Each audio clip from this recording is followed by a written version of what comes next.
Hi guys. तो आज से हम कोऑर्डिनेशन केमिस्ट्री को स्टार्ट करने लगे हैं। तो कोऑर्डिनेशन केमिस्ट्री में आज का हमारा फर्स्ट जो टॉपिक है इस वीडियो में जो हम डिस्कस करेंगे वो है इंट्रोडक्शन टू कोऑर्डिनेशन कंपाउंड्स। तो चलिए स्टार्ट करते हैं। फर्स्ट ऑफ ऑल देखें what is a coordination compound, या फिर हम कोऑर्डिनेशन कम्प्लेक्स भी कहते हैं इसको। A compound containing a coordinate bond between a central metal atom and a number of other atoms or groups। यानी हमारे पास एक सेंट्रल मेटल एटम या उसको हम सेंट्रल मेटल आयन भी कहते हैं होता है, उसके साथ हमारे पास नंबर ऑफ ग्रुप्स अटैच होते हैं जो कि उसको इलेक्ट्रॉन पेयर डोनेट करते हैं। अब यहाँ पर हमें फ़र्स्ट ऑफ ऑल देखना है कि यहाँ पर हमने बोला कि कोऑर्डिनेट बॉन्ड, तो कोऑर्डिनेट बॉन्ड को हम डिफाइन करते हैं it is a bond between Lewis acid and Lewis base. It means कि कोऑर्डिनेशन कंपाउंड में हमारे पास एक स्पीशी लिविस एसिड के तौर पे एक्ट करेगी और दूसरी species as a Lewis base act करेगी। तो चलिए इसको देखते हैं। आप यहाँ पर देखें हमारे पास एक कोऑर्डिनेशन कंपाउंड है, यहाँ पर 6 साइनाइड ग्रुप्स हैं और यहाँ पर हमारे पास आयरन है।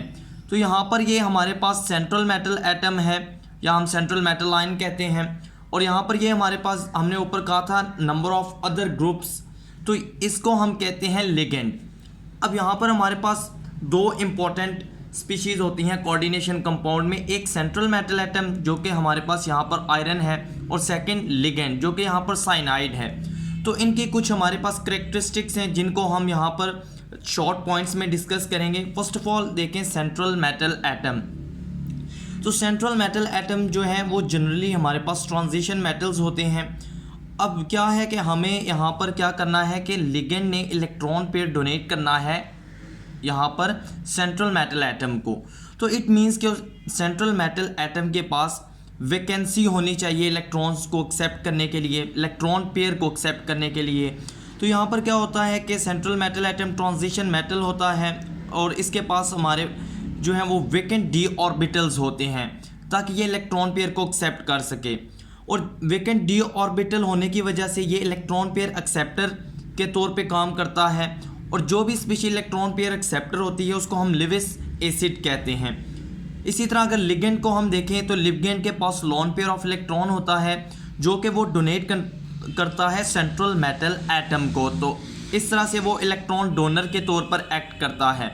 और आगे अगर फर्दर इसको देखें तो हमारे पास क्या होता है कि यहाँ पर जो हमारे पास सेंट्रल मेटल एटम होता है वो जनरली इलेक्ट्रोफाइल होता है। फॉर एग्जांपल यहाँ पर देखें हमारे पास फेरस है, कोबाल्ट है, इसी तरह हमारे पास जितने भी दूसरे हमारे पास यहाँ पर सेंट्रल मेटल एटम्स होंगे। और यहाँ पर अगर हमारे पास देखें तो हमारे पास जो लिगेंड होता है वो as a Lewis base act करता है और जनरली न्यूक्लियोफाइल होता है, मींस इलेक्ट्रॉन रिच। यहाँ पर साइनाइड को देखें, फ्लोराइड, क्लोराइड, यहाँ पर वाटर को देखें जिसको हम एक्वा जो है वो कहते हैं यहाँ पर। तो ये सभी हमारे पास इलेक्ट्रॉन रिच होते हैं, इलेक्ट्रॉन पेयर डोनेट करते हैं सेंट्रल मेटल एटम को। तो यहाँ पर क्या होता है कि लिगेंड जब सेंट्रल मेटल एटम को लोन पेयर डोनेट करता है या इलेक्ट्रॉन पेयर डोनेट करता है तो यहाँ पर कोऑर्डिनेट कोवलेंट बॉन्ड बनता है जिसको एरो से रिप्रेजेंट करते हैं। तो यहाँ पर सेंट्रल मेटल एटम की तरफ यहाँ पर एरो का हेड होगा और लिगेंड की तरफ टेल होगी। इसी तरह अब यहाँ पर देखें तो हमारे पास ये जो था FeCN6, तो यहाँ पर देखें 6 साइनाइड ग्रुप्स ने 6 कोऑर्डिनेट कोवलेंट बॉन्ड्स आयरन के साथ बनाए हुए हैं। तो ये था हमारे पास कुछ बेसिक सा इंट्रोडक्शन जिसमें हमने सेंट्रल मेटल एटम और लिगेंड की कुछ प्रॉपर्टीज़ को डिस्कस किया। अब हम कुछ इंपॉर्टेंट टर्म्स को डिस्कस करेंगे जो कि कोऑर्डिनेशन कंपाउंड्स के लिए यूज़ होती हैं। तो उसमें अगर हम देखें तो हमारे पास यहाँ पर इम्पॉर्टेंट टर्म्स की अगर हम बात करें कोऑर्डिनेशन कंपाउंड्स के लिए, तो फर्स्ट ऑफ ऑल देखें यहाँ पर हमने कोऑर्डिनेशन कंपाउंड लिया है।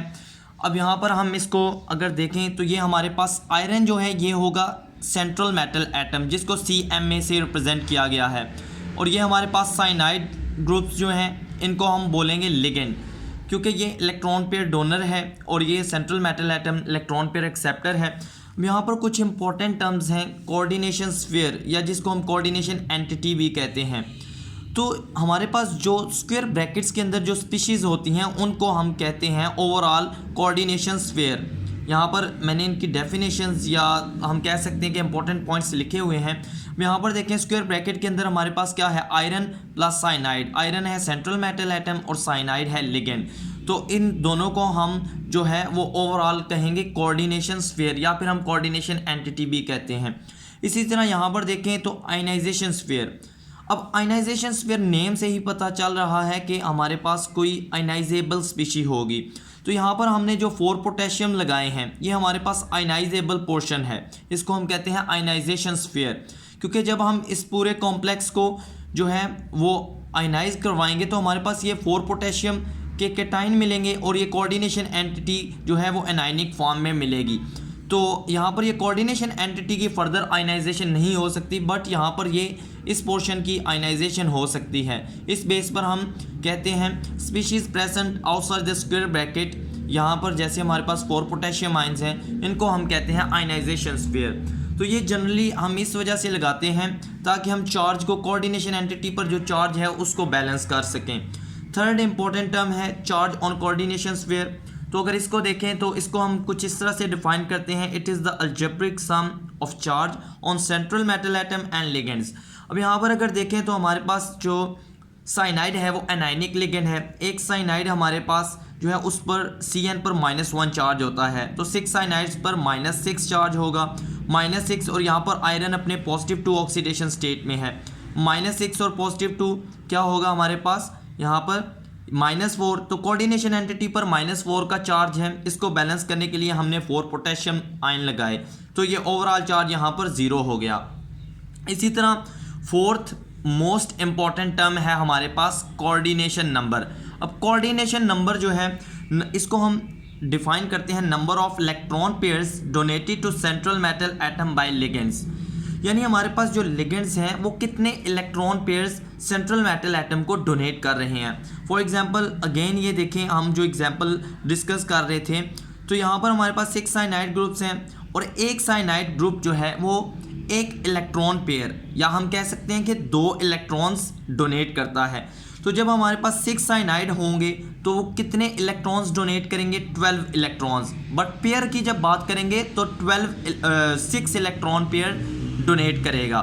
तो यहाँ पर हमने इलेक्ट्रॉन पेयर के अकॉर्डिंग देखना है। यहाँ पर साइनाइड 6 इलेक्ट्रॉन पेयर डोनेट करेगा तो कोऑर्डिनेशन नंबर 6। इसी तरह कोबाल्ट के साथ डाईईन के 2 यूनिट्स हैं। अब डाईईन हमारे पास एक्चुअली देखें तो ये ट्राइडेंटेट लिगेंड है, मींस कि ये लिगेंड एक टाइम में 3 इलेक्ट्रॉन पेयर को डोनेट कर सकता है, या हम कह सकते हैं कि 6 इलेक्ट्रॉन्स को। तो एक डाईईन का यूनिट 3 इलेक्ट्रॉन पेयर को डोनेट करेगा, तो 2 यूनिट कितने डोनेट करेंगे, 6 इलेक्ट्रॉन पेयर। तो यहाँ पर कोऑर्डिनेशन नंबर हमारे पास 6 हो जाएगा। तो इस तरह से हम जो है वो कोऑर्डिनेशन नंबर को इजीली फाइंड आउट कर सकते हैं। उसके बाद हमारे पास जो है वो इम्पोर्टेंट कॉन्सेप्ट है क्लासिफिकेशन ऑफ लिगेंड्स, जो कि बहुत ही इम्पोर्टेंट है। तो क्लासिफिकेशन ऑफ लिगेंड्स की अगर बात करें हम तो क्लासिफिकेशन ऑफ लिगेंड में हमारे पास फर्स्ट ऑफ ऑल है classification on the basis of charge. On the basis of charge तो इसमें हमारे पास पॉजिटिव लिगेंड्स हैं, नेगेटिव लिगेंड्स हैं, न्यूट्रल लिगेंड्स।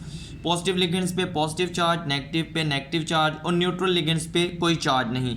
यहाँ पर मैंने इनकी एग्जांपल्स मेंशन की हुई हैं।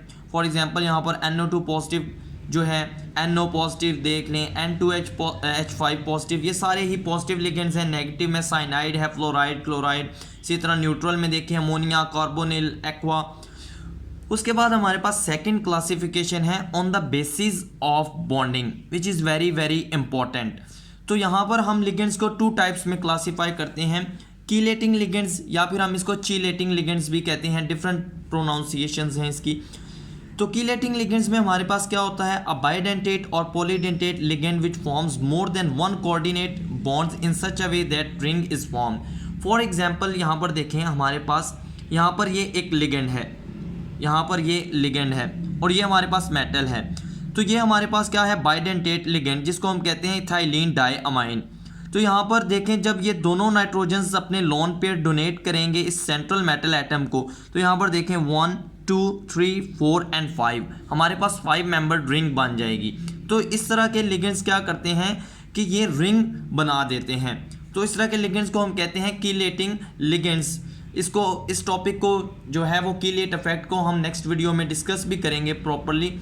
सेकेंड टाइप है एम्बीडेंटेट लिगेंड्स। अब एम्बीडेंटेट लिगेंड्स में क्या होता है, monodentate ligand which contain more than one coordinating atom, यानी लिगेंड हमारे पास सेम होगा ऑलमोस्ट, बट जो उसका एटम होगा जो कि कोऑर्डिनेट कोवलेंट बॉन्ड बनाएगा मेटल के साथ वो डिफरेंट होगा। फॉर एग्जांपल यहाँ पर देखें SCN में, तो यहाँ पर सल्फर जो है वो मेटल के साथ कोऑर्डिनेट कोवलेंट बॉन्ड बना रहा है। यहाँ पर देखें तो लिगेंड सेम है, बट यहाँ पर नाइट्रोजन का कोऑर्डिनेट कोवलेंट बॉन्ड है। इसी तरह यहाँ पर साइनाइड ग्रुप में देखें तो यहाँ पर कार्बन है और यहाँ पर नाइट्रोजन। तो इस तरह के लिगेंड्स को हम कहते हैं, ये हमारे पास एम्बीडेंटेट लिगेंड्स हैं। इसके बाद हमारे पास लास्ट क्लासिफिकेशन आती है, classification on the basis of denticity. अब classification on the basis of denticity जो है बहुत ही इंपॉर्टेंट है। तो यहाँ पर अगर देखें तो फर्स्ट ऑफ ऑल हमें देखना है व्हाट इज डेंटिसिटी।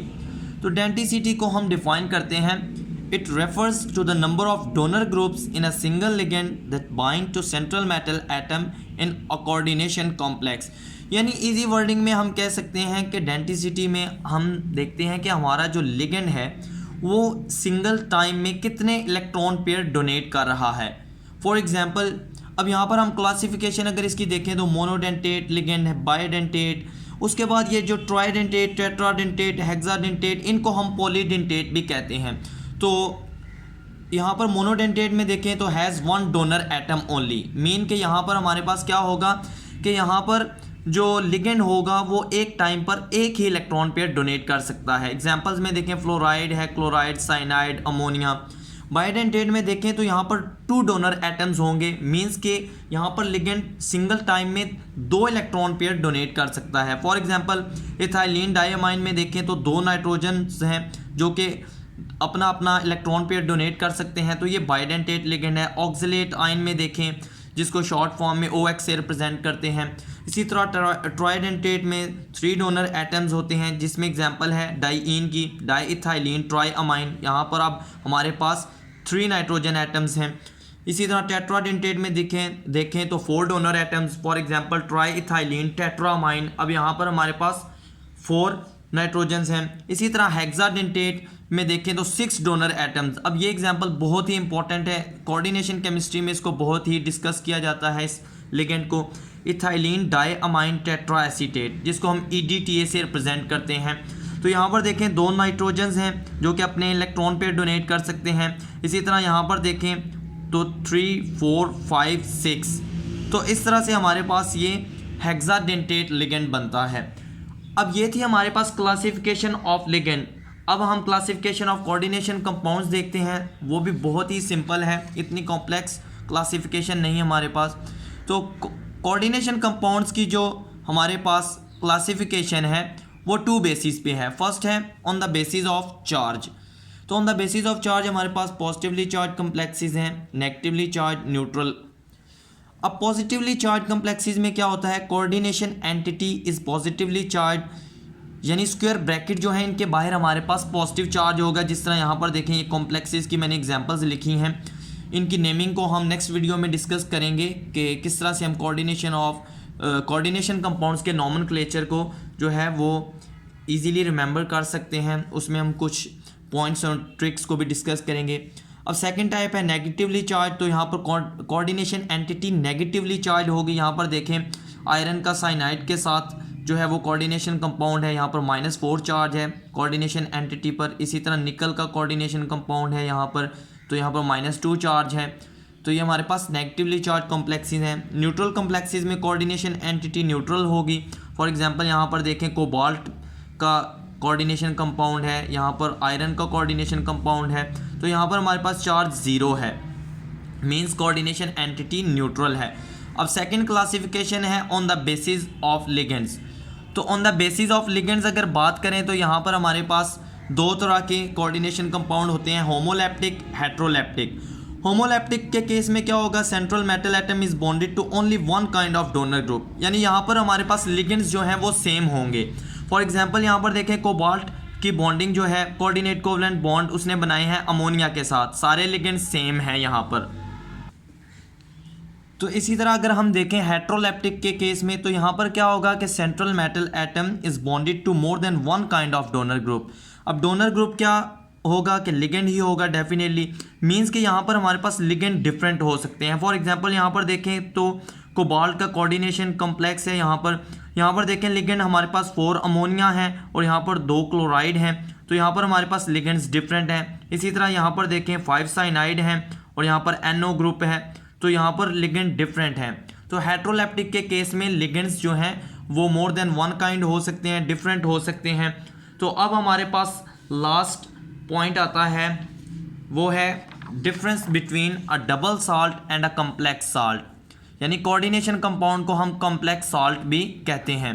तो फर्स्ट ऑफ ऑल देखें double salt contains 2 salts with different crystal structures.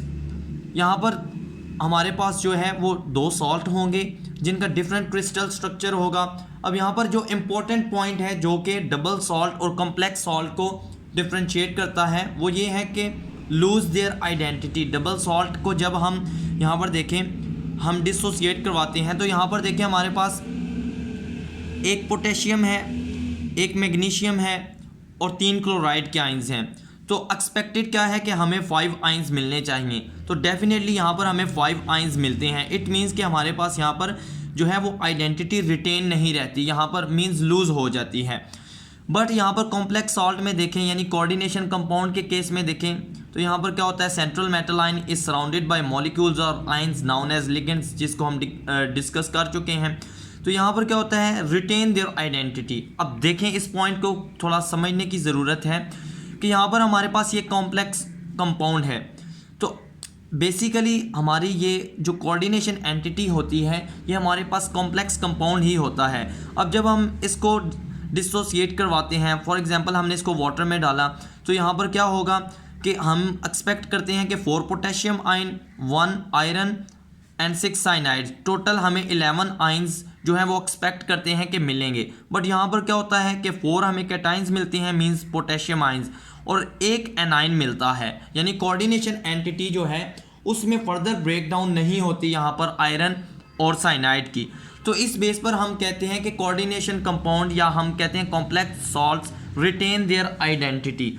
यहाँ पर देखें तो स्टिल हम इसको कोऑर्डिनेशन कंपाउंड ही कहेंगे। अब इसकी रीज़न क्या है, इसकी रीज़न क्या ये है कि bonding in coordination sphere is covalent. यहाँ पर कोऑर्डिनेशन स्फीयर के अंदर जो बॉन्डिंग है वो एक्चुअली कोवलेंट है, that's why it doesn't give Fe+2 and 6 cyanide ions.